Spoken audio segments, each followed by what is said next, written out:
So next topic है हमारे पास article 12 method of partial fractions. So ये मेथड हम यूज़ करते हैं इनवर्स लैप्लेस ट्रांसफॉर्मेशन फाइंड करने के लिए व्हेन अर्लियर मेथड्स जो हमने किए हैं they can not be used, like we can not use first shifting theorem और सेकंड शिफ्टिंग थ्योरम और डेरिवेटिव्स और मल्टीप्लिकेशन और डिवीजन बाय एस एट्सेट्रा।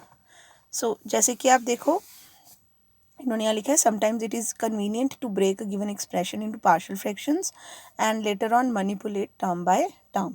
तो आप देखोगे पार्शियल फ्रैक्शंस अगर हम बना पाते हैं तो हमारे पास कुछ स्टैंडर्ड फंक्शंस आ जाते हैं जिनकी इनवर्स लैप्लेस ट्रांसफॉर्मेशंस फिर हमें पता होती हैं। Now let us start with the first example, evaluate Laplace inverse of 3s + 7 over s - 3 into s + 1। तो इसमें अब आप देखो ना तो मैं इसमें फर्स्ट शिफ्टिंग थ्योरम यूज़ कर सकती हूँ, क्योंकि फर्स्ट शिफ्टिंग थ्योरम हम तभी यूज़ करते हैं अगर हमारे पास s+1 वाली टर्म ही होती सिर्फ, तो हम e⁻−t करके s+1 को s से रिप्लेस कर देते। लेकिन यहाँ पे एक s-3 वाली टर्म भी है, सो फर्स्ट शिफ्टिंग थ्योरम इसमें यूज़ नहीं हो सकती। इसके पार्शियल फ्रैक्शंस बनाना बहुत ईजी है। आपको पता है पार्शियल फ्रैक्शंस बनाने के लिए हम इसको लिखते हैं a/s-3 + b/s+1, then cross multiplying both sides by s-3 into s+1, so ये टर्म आ जाएगी। Now for a put s is equal to, क्योंकि एक s-3 वाली जो टर्म है इसको 0 बनाना है तो हमने s को 3 पुट कर दिया। तो इस पूरी टर्म में जब आप s को 3 पुट करोगे तो 3 3 ज़ा 9 + 7 इज 16 एंड 3 + 1 इज़ 4। a ये तो टर्म 0 हो गई, सो a आ गया हमें हमारे पास 4। सिमिलरली अब मुझे फाइंड करनी है a की वैल्यू, सॉरी b की वैल्यू, तो मैं a वाली टर्म को 0 बनाऊंगी, दैट इज़ इस टर्म में मैं s को -1 पुट करूंगी। s को -1 पुट करेंगे तो 7 - 3 यहाँ पे बन गया 4, ये टर्म तो 0 हो गई, यहाँ पे s को -1 किया तो -4, सो b की वैल्यू हमें मिल गई -1। सो ये a और b की वैल्यूज़ यहाँ पे सब्सटीट्यूट करेंगे, so that means 3s + 7 over s-3 into s+1 can be written as 4 over s-3 -1 over s+1। Now taking inverse Laplace transformation, so इसकी inverse Laplace is equal to 4 times s1 over s-3 की inverse Laplace minus 1 over s+1 की inverse Laplace। इसकी inverse Laplace हमें पता है e⁻³ और इसकी हमें पता है e⁻−t and hence this is the answer। तो आपने देखा पार्शियल फ्रैक्शंस बनाने से बहुत easily we are able to find the inverse Laplace transformations। Now second part, आपने पार्शियल फ्रैक्शंस बनाने से पहले एक चीज़ का जो हमने ध्यान रखना होता है वो ये कि न्यूमरेटर की जो डिग्री है वो डिनोमिनेटर की डिग्री से छोटी होनी चाहिए। अगर न्यूमरेटर की डिग्री डिनोमिनेटर की डिग्री के इक्वल है या बड़ी है तो हम क्या करते हैं, डिवाइड, न्यूमरेटर को डिनोमिनेटर से डिवाइड कर लेते हैं। लेकिन अगर न्यूमरेटर की डिग्री छोटी है डिनोमिनेटर से तब हमें पार्शियल फ्रैक्शंस बनाने पड़ते हैं। सो यहाँ पे देखो न्यूमरेटर की डिग्री है 2 और डिनोमिनेटर की डिग्री है 3। सो इसके पार्शियल फ्रैक्शंस कैसे बनेंगे, a/s+1, और जब हमारे पास रिपीटेड फैक्टर होता है तो हम लिखते हैं b/s-1 + c/s-1 की whole square. So again s+1 into s-1 की होल स्क्वायर से जब पूरी टर्म को हमने मल्टीप्लाई किया, so we are getting this. अब क्या करना है, हमने एक बार हम s को -1 पुट करेंगे, s को -1 पुट करने से ये और ये वाली टर्म्स 0 हो जाएंगी एंड हमें a की वैल्यू मिल गई 3/2। दूसरी बार हम s को 1 पुट करेंगे, सो s को 1 पुट करने से क्या होगा, +1 पुट करने से ये और ये टर्म 0 हो गई, सो मुझे c की वैल्यू मिल गई 1। अब रह गई मेरे पास b की वैल्यू। सो b की वैल्यू फाइंड करने के लिए मैं किसी भी एक टर्म के कोफिशिएंट को कंपेयर कर लूँगी। जैसे b के साथ s+1 इंटू s-1 है, यानी कि s² -1 बन गया, तो या तो हम s² वाले कोफिशिएंट्स को इक्वेट कर सकते हैं या कांस्टेंट टर्म को कर सकते हैं इक्वेट। ओके, इन्होंने s को 0 पुट करके किया, आप ऐसे भी कर सकते हो। अदरवाइज जनरली हम यही करते हैं, s² या कांस्टेंट के कोफिशिएंट को इक्वेट कर लेते हैं। सो एक मिनट, इन्होंने s को 0 पुट करके किया है, s को 0 पुट करने से इस वाली इक्वेशन में s को 0 पुट करने से इधर आया 3, इधर आया a minus b plus c। तो बेसिकली s को 0 पुट करने का मतलब यही है कि हमने कांस्टेंट टर्म्स को इक्वेट कर दिया। सो कांस्टेंट टर्म्स को इक्वेट करने से ये मिल गया, जिसमें से ए और सी की वैल्यू मुझे यहाँ से पता है, जब वैल्यूज़ ये पुट करेंगे तो बी की वैल्यू मिल गई -1/2। सो ये ए, बी और सी की वैल्यूज़ हमने कहाँ पुट करनी है, यहाँ पे। तो यहाँ पे जब हम वैल्यू सब्स्टिट्यूट करेंगे तो देखो हमारे पास क्या बन गया, 3/2 s+1 -1/2 into s - 1 plus 1/s - 1 की होल स्क्वायर। सो अब इन्वर्स लैप्लेस इसकी हमें पता है क्या हो जाएगी, 3/2 इंटू e⁻²- t, इसकी हो जाएगी -1/2 इंटू e⁻t। एंड इसके लिए हमें क्या करना पड़ेगा, सबसे पहले फर्स्ट शिफ्टिंग थ्योरम यूज़ करेंगे, तो e⁻t into inverse Laplace of 1/s² आ गया, एंड देन 1/s² की इन्वर्स लैप्लेस होती है t/1 so final answer is 3/2 e⁻t plus half into 2t - 1। Next है 1/s+1 इंटू s² + 1। तो अगेन ये क्यूबिक है, सो इसके पार्शियल फ्रैक्शंस बनाने के लिए a/s+1 प्लस, क्योंकि ये क्वाड्रेटिक इक्वेशन है जिसकी फैक्टराइजेशन पॉसिबल नहीं है, सो यहाँ पे हम लिखते हैं bs + c/s² + 1। अगेन मल्टीप्लाई करेंगे बाय s+1 इंटू s² + 1, तो हमारे पास ये आ गया। सो यहाँ से अब देखो क्या करेंगे हम, एक बार आप चाहो तो s को -1 पुट कर सकते हो, s को -1 पुट करने से ये टर्म्स कैंसिल होकर आपके पास a की वैल्यू आ जाएगी। देखो अगर मैं s को -1 पुट करूँगी तो I will be getting 1 = a into 2, so a की वैल्यू मिल जाएगी मुझे 1/2। उसके बाद हम कंपेयरिंग द कोफिशिएंट्स कर सकते हैं। सो कंपेयरिंग द कोफिशिएंट्स में एक बार कांस्टेंट टर्म देखो, equating coefficients of s², s and constant term. So s² का कोफिशिएंट जब इक्वेट करेंगे तो एक तो s² यहाँ से आ रहा है और एक b(s²) यहाँ से आएगा, इधर s² वाली टर्म नहीं है, सो a + b = 0 मिल गया। जब s का कोफिशिएंट इक्वेट करेंगे तो b + c आएगा और इधर कुछ नहीं है तो b + c = 0, और कांस्टेंट टर्म्स को इक्वेट करने से मिलेगा a + c = 0। ये कैसे मिल रहा है, आपने पहले क्या करना है, इसको पूरा सॉल्व कर लो, दैट इज़ इन टर्म्स को भी मल्टीप्लाई करके देख लो। तो ये 3 इक्वेशंस मिल गई। अब देखो a की वैल्यू 1/2 मिल गई थी, तो यहाँ से a की वैल्यू 1/2 मिलने से b की वैल्यू आ गई -1/2, और यहाँ से भी a की वैल्यू अगर 1/2 है तो c की वैल्यू +1/2, तो हमें ये तीनों वैल्यूज़ मिल गई ईजिली। सो आगे ईजी है, a b c की वैल्यूज़ यहाँ पे सब्सटीट्यूट करेंगे, so 1/s+1 into s² + 1 is equal to this. So ये बन गया ½ s - ½ s/s² + 1 plus half into s² + 1। अब इनकी इन्वर्स लैप्लेस हमें पता है, इसकी हो जाएगी ½ इंटू e⁻t, इसकी हो जाएगी -½ इंटू cos t, एंड ये हो जाएगा प्लस इसको +½ into sin t। So finally this is the answer. Next देखो s/s² plus a² into s² plus b², ये वाला देख रही हूँ मैं। तो जब अब आपके पास यहाँ पे डिनोमिनेटर में दो ऐसी क्वाड्रेटिक टर्म्स हैं जिनके फैक्टर्स आप नहीं बना पाओगे, सो यहाँ पे देखो, अब ये थोड़ी सी ट्रिक यूज़ होती है, ये याद रखनी है आपने। क्या करते हैं हम, यहाँ पे s² + a² और s² + b² है ना, तो हमने a² - b² से मल्टीप्लाई और डिवाइड कर दिया, ये s को बाहर लिख लिया। अब जब आपने a² - b² से मल्टीप्लाई कर दिया, अब हम क्या करेंगे, इसमें s² को प्लस और माइनस कर देंगे। तो जो s² प्लस किया तो s² + a², और यहाँ से माइनस कॉमन लेंगे तो -s² + b²। सो देखो हमारे पास आ गया ऊपर s² + a² माइनस ये कैसे आया, जब हमने s² को प्लस और माइनस किया। अब एक बार s² + a² वाली टर्म कैंसिल होके 1/s² + b² बचा, माइनस ये कैंसिल होके 1/s² + a² बचा। So this is equal to 1/a² - b² constant, s को अंदर ले जाएंगे तो ये आ गया।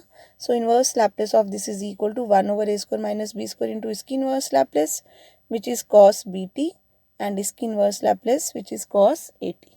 So finally I am getting 1 over a square minus b square into cos bt minus cos at is the answer. Next is example number 3. Inverse Laplace of 1 plus 2s over s plus 2 की whole square into s minus 1 की whole square.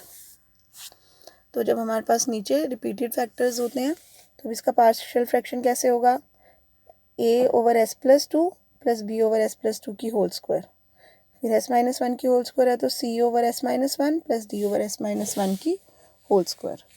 Again आप s plus 2 की whole square into s minus 1 की whole square से throughout multiply कर दोगे तो आपके पास ये आ जाएगा इक्वेशन नंबर 2. सो एक बार आप s को -2 पुट कर दो. s को -2 पुट करने से देखो ये भी टर्म और ये भी टर्म 0 हो गई और हमें b की वैल्यू मिल गई -1/3. ऐसे ही एक बार s को 1 पुट कर दो. जब आप s को 1 पुट करोगे तो देखो a भी 0 हो गया, b भी और c भी, तो हमें d की वैल्यू मिल गई 1/3. अब b और c के लिए हम कंपेयरिंग द कोफिशिएंट्स कर देंगे. जब आप s क्यूब वाले के कोफिशिएंट्स इक्वेट करोगे तो आपके पास आएगा a plus c equal to 0 और जब हम s स्क्वायर के कोफिशिएंट्स इक्वेट करेंगे तो आ रहा है b प्लस 3c प्लस d इक्वल टू 0. आप s स्क्वायर की जगह s के या कांस्टेंट टर्म के कोफिशिएंट्स को भी इक्वेट कर सकते थे. सो हमारे पास b प्लस 3c प्लस d आ रहा है जिसमें से b और d की वैल्यू क्योंकि हमें पता है तो इस इक्वेशन से हमारे पास c की वैल्यू आ गई और इस c की हेल्प यहाँ से यहाँ पुट करके a की वैल्यू आ गई. तो क्योंकि a और c 0 आ रहे हैं सो हमारे पास b और d की वैल्यूज पुट करके ये बन गया. अब देखो इसकी इन्वर्स लैप्लेस हमें पता है. इसकी इन्वर्स लैप्लेस के लिए फर्स्ट शिफ्टिंग थ्योरम यूज होगी, that is e raise to power -2t करने के बाद 1 ओवर s स्क्वायर बचेगा जिसकी इन्वर्स लैप्लेस होती है t ओवर 1 फैक्टोरियल. सिमिलरली इसकी e raise to power -t into 1 over s square बचेगा जिसकी फिर से होती है t. सो फाइनली आप इसकी इन्वर्स लैप्लेस इजीली निकाल के t/3 कॉमन आ गया and answer is e raise to power t minus e raise to power -2t. Next is second example 5s plus 3 over s minus 1 into s square plus 2s plus 5. So again आप देख सकते हो s square plus 2s plus 5 एक ऐसी quadratic equation है जिसके factors नहीं बन रहे हैं. तो a over s minus 1 plus b s plus c over S square plus 2s plus 5. जब हमारे पास क्वाड्रेटिक टर्म होती है जिसके फैक्टर्स नहीं बन सकते तो हम ऊपर bs प्लस सी करते हैं. सो ये क्या क्रॉस मल्टीप्लाई, इसमें अगेन एक बार s को 1 पुट करने से ये टर्म्स कैंसिल हो जाएंगी तो a की वैल्यू मिल गई 1. अब b और c के लिए हम कोफिशिएंट्स को इक्वेट करेंगे. सो s स्क्वायर और s के कोफिशिएंट्स इक्वेट करने से ये दो इक्वेशंस बन गई हैं. तो क्योंकि a की वैल्यू हमें पता है इस इक्वेशन से b की वैल्यू मिल गई -1. अब a और b की वैल्यूज़ पता है तो इस इक्वेशन से c की वैल्यू मिल गई 2. सो ये ए बी सी की वैल्यूज़ हम इक्वेशन नंबर 1 में जब पुट करेंगे, इसमें जब पुट करेंगे तो आई एम गेटिंग दिस. सो अब इनकी इन्वर्स निकालना इजी है. इसकी इन्वर्स निकालने के लिए क्या करते हैं हम, ये तो directly raise to power T आ गई. यहाँ पे नीचे कंप्लीटिंग द स्क्वायर करेंगे. कंप्लीटिंग द स्क्वायर करने से s प्लस 1 की होल स्क्वायर प्लस 4 बन रहा है तो ऊपर भी s की जगह +1 और -1 कर दिया. सो दैट जब फर्स्ट शिफ्टिंग थ्योरम लगाएंगे तो e raise to power -t and s plus 1 की जगह आ गया s. अब इनको अलग अलग कर लेंगे. s over s square plus 4 -3 over s square plus 4. सो इसकी इन्वर्स लैप्लेस आ गई cos 2t और इसकी इन्वर्स लैप्लेस आ जाएगी 1/2 sin 2t. So finally this is the answer. So देखो अब ये पार्शियल फ्रैक्शंस वाले मेथड से आप इन्वर्स लैप्लेस तभी कर पाओगे अगर आपने 6.1 एक्सरसाइज अच्छे से प्रैक्टिस कर लिया है, फिर 6.2, 6.3. सो पहली 3 एक्सरसाइजेज एंड स्पेशली 6.1 एक्सरसाइज आपको बहुत अच्छे से आनी चाहिए. नहीं 6.2 भी आनी चाहिए क्योंकि फर्स्ट शिफ्टिंग थ्योरम भी यहाँ पे बार बार स्टेप्स में कहीं ना कहीं यूज़ हो रही है. Next is example number 4. अब देखो एग्जाम्पल नंबर 4 में अगेन डिनोमिनेटर में आपके पास क्वाड्रेटिक टर्म्स का प्रोडक्ट आ रहा है. सो जब क्वाड्रेटिक टर्म्स का प्रोडक्ट आता है तो अगेन बाय इंस्पेक्शन किया इन्होंने।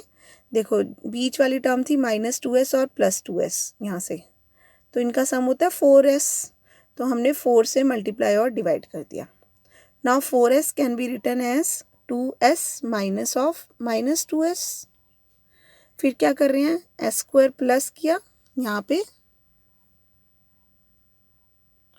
और साथ में एस स्क्वायर प्लस कर दिया यहाँ पे, तो ये माइनस कॉमन है ना, तो एस स्क्वायर प्लस और माइनस हो गए। उसके बाद डिनोमिनेटर में +2, सो +2 किया यहाँ पे और एक +2 किया यहाँ पे, बट इस ब्रैकेट के बाहर माइनस है तो एक्चुअली में हमने +2 और -2 कर दिया। सो ये देखो हम इसका मतलब इसको क्या लिख सकते हैं, पहले ये 4 से मल्टीप्लाई डिवाइड किया एंड नेक्स्ट स्टेप में जो डिनोमिनेटर है उसका डिफरेंस बन गया। सो एक बार ये दोनों टर्म्स कैंसिल होके 1/s² - 2s + 2 बचा। दूसरी बार ये दोनों टर्म्स कैंसिल होके 1/s² + 2s + 2 बचा। सो इसकी inverse Laplace is equal to right hand side की इन्वर्स लैप्लेस, ये लगाई लीनियरिटी प्रॉपर्टी। सो इसकी इन्वर्स लैप्लेस के लिए कंप्लीटिंग द स्क्वायर किया, ये आ गया। सिमिलरली यहाँ पे भी कंप्लीटिंग द स्क्वायर किया। अब इसमें लगेगी फर्स्ट शिफ्टिंग थ्योरम। सो s-1 है तो e⁻t इंटू s-1 की जगह s आ गया। यहाँ पे s+1 है तो e⁻t और साथ में s+1 की जगह s आ गया। सो इसकी इन्वर्स लैप्लेस होती है sin t और इसकी इन्वर्स लैप्लेस भी होती है sin t, तो वो उन्होंने कॉमन ले लिया क्योंकि सेम है। So finally this is the answer. So इन्होंने e⁻t माइनस -t/-2 को लिख दिया साइन हाइपरबॉलिक t। सो आप यहाँ पे भी छोड़ सकते थे इसको, तब भी ठीक है, और यहाँ पे कई बार प्रूव दैट आ जाता है जैसे, तो आपको ये स्टेप भी पता होना चाहिए। नेक्स्ट है सेकंड पार्ट। अब सेकंड पार्ट में देखो s की पावर 4th पावर तक पहुँच गई है, s4 + s² + 1। तो इसमें अगेन हम क्या करेंगे, s4 + s² + 1 को हमने लिखा s4 + 1 + s²। So s4 + 1 can be written as s² + 1, s² की होल स्क्वायर प्लस 1 की स्क्वायर। अब इसमें फॉर्मूला लगेगा a + b की होल स्क्वायर होता है a² + b² + 2ab, तो यहाँ से a² + b² की value a + b whole square - 2ab, तो यहाँ पे a² + b² को लिख दिया a + b की होल स्क्वायर - 2ab और साथ में प्लस s² तो था ही, तो ये बन गया s² + 1 की होल स्क्वायर - s²। अब इसमें फॉर्मूला लगाया a² - b² का, सो a + b into a - b। अब ये इस टाइप का बन गया, तो देखो +s और -s, तो 2 मल्टीप्लाई डिवाइड करेंगे, देन वही adding and subtracting x² and then adding 1 and subtracting 1, तो न्यूमरेटर में डिनोमिनेटर का डिफरेंस आ गया। सो अगेन वही, एक बार ये टर्म्स कैंसिल होके ये बचा माइनस, दूसरी बार ये टर्म्स कैंसिल होके 1/s² + s+1 बचा। सो ये आ गया। अब इसकी इन्वर्स लैप्लेस हम इजीली फाइंड कर सकते हैं। सो इसकी इन्वर्स लैप्लेस करने के लिए अगेन कंप्लीटिंग द स्क्वायर किया, ये बना, और इसकी भी ये बना। फर्स्ट शिफ्टिंग थ्योरम यूज़ करेंगे e⁻½ t/2, sorry e⁻½ into t और s - ½ की जगह आ गया s। यहाँ पे फर्स्ट शिफ्टिंग थ्योरम यूज़ की e⁻−t/2 एंड s + ½ की जगह आ गया s। सो क्योंकि ये भी 1/s² + 3/4 है, ये भी सेम है, तो टर्म्स को इसको कॉमन ले लिया, ये आ गया। सो s² + √3/2 की होल स्क्वायर का मतलब है इसकी इन्वर्स लैप्लेस हो जाएगी 1/a sin at, और ये क्या बन रहा है साइन हाइपरबॉलिक t/2, इसका रेसिप्रोकल आ गया 2/√3 into sine √3/2 t is the answer. Next is example number 5। इसमें फिर आप देखो 4th पावर है क्योंकि डिनोमिनेटर में, तो s4 + 4a4 को इन्होंने लिख लिया है s² की स्क्वायर + 2a² की square. Again using the formula this, ये बन गया a + b की होल स्क्वायर - 2ab। फिर इसमें a² - b² का फॉर्मूला लगाया a + b, ओके इसको भी पहले होल स्क्वायर की फॉर्म में 2as की होल स्क्वायर लिखा। तो अब ये a square minus B square बन गया a plus B into A minus B. अब देखो s वाली टर्म है 2as और 2as, सो 4a से मल्टीप्लाई डिवाइड करके वही s square plus 2a square को प्लस और माइनस जब आप करोगे तो न्यूमरेटर में डिनोमिनेटर का डिफरेंस आ जाएगा। सो आगे सेम है। सो अब इसकी इन्वर्स लैप्लेस करने के लिए इसका कंप्लीटिंग द स्क्वायर किया। कंप्लीटिंग द स्क्वायर करने के लिए ये बन गया। सिमिलरली यहाँ पे भी कंप्लीटिंग द स्क्वायर किया, ये बन गया। So first shifting theorem use की, ई raise to power A T और एस माइनस ए की जगह आ गया एस। यहाँ पे E raise to power minus A T और एस प्लस ए की जगह आ गया S. So inverse Laplace of 1 over S square plus A square common आके इसकी इन्वर्स लैप्लेस होती है 1/a साइन ए टी, और ये 1/4a का एक 2 अंदर कर दिया। सो ये बन गया साइन हाइपरबॉलिक ए टी, ये बन गया साइन ए टी और ये बन गया 1/2a square. Hence this is the answer. So next question क्या है, s square over, so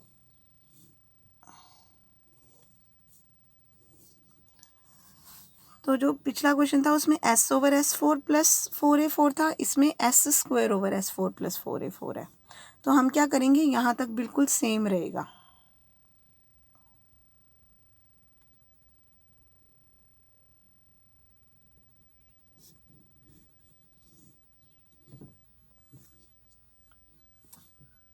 okay यहाँ तक नहीं, इन्होंने क्या किया देखो, ये वाला स्टेप था ना हमारा, यहाँ तक सेम रहेगा।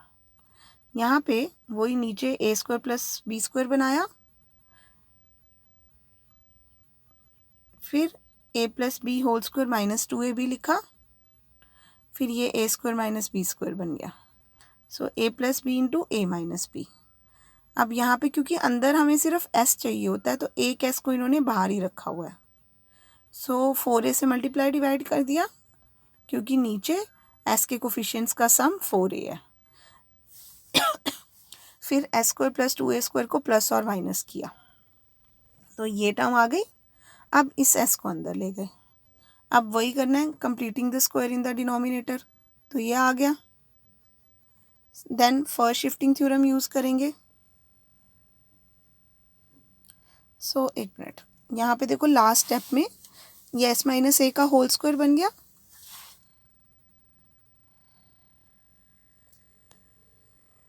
यहाँ पे बात कर रही हूँ मैं, ये डिनोमिनेटर में s माइनस ए का होल स्क्वायर बन गया प्लस ए स्क्वायर। तो अब क्योंकि मैं फर्स्ट शिफ्टिंग थ्योरम यूज़ करना चाहती हूँ तो मुझे डिनोमिनेटर में भी माइनस ए और प्लस ए करना पड़ेगा। ऐसे यहाँ पे s प्लस ए का होल स्क्वायर बन गया और फर्स्ट शिफ्टिंग थ्योरम यूज़ करने के लिए प्लस ए और माइनस ए करना पड़ेगा। सो यही किया है यहाँ पे इन्होंने, क्योंकि नीचे s माइनस ए का होल स्क्वायर बन रहा था तो न्यूमरेटर में माइनस ए और प्लस ए किया, और यहाँ s प्लस ए का होल स्क्वायर बन रहा था तो न्यूमरेटर में प्लस ए और माइनस ए कर दिया। अब क्या हो जाएगा आपके पास, फर्स्ट शिफ्टिंग थ्योरम यूज़ की, so e raise to power A T और s माइनस ए की जगह आ गया s। सिमिलरली यहाँ पे फर्स्ट शिफ्टिंग थ्योरम यूज़ की, ई raise to power minus A T और s प्लस ए की जगह आ गया s। अब क्या करेंगे, आपको पता है इनको टर्म्स को अलग अलग, ऐसे ही s minus a, so s over s square plus A square minus a over 1 over s square plus A square. So इसकी इन्वर्स लैप्लेस बन गई cos ए टी, ये a को चाहे आप अंदर ही रखते तो ये आ जाता साइन ए टी। ऐसे ही इसकी inverse Laplace cos a t, ये को अंदर ही रख लो तो इसकी डायरेक्ट आ जाएगी माइनस साइन ए टी। तो अब क्या कर रहे हैं, ये cos ए टी वाली टर्म्स को अलग कर लिया और साइन ए टी वाली टर्म्स को अलग कर दिया। सो साइन ए टी वाली टर्म को कलेक्ट करके ये बन रहा है मेरे पास cos हाइपरबॉलिक के T into sine A T, और यहाँ पे बन रहा है साइन, यहाँ पे हाँ हाइपरबॉलिक आना था, यहाँ sign hyperbolic A T into cos A T. So finally this is the answer. So in examples में हमने बेसिकली जितने भी पॉसिबल पार्शियल फ्रैक्शंस हैं वो सारे डिस्कस कर लिए हैं ऑलमोस्ट। आपने ये देखा है, जब नीचे प्रोडक्ट ऑफ क्वाड्रेटिक टर्म्स आ रहा है तो न्यूमरेटर में हम सम और सम या फिर डिफरेंस ऑफ द डिनोमिनेटर बनाने की कोशिश करते हैं। तो इसमें आपको प्रैक्टिस पूरी करनी पड़ेगी, how to make the partial fractions. So complete its exercise so that you can practice with this type of questions, how to make partial fractions in all the possible cases. So next topic we'll discuss in the next video.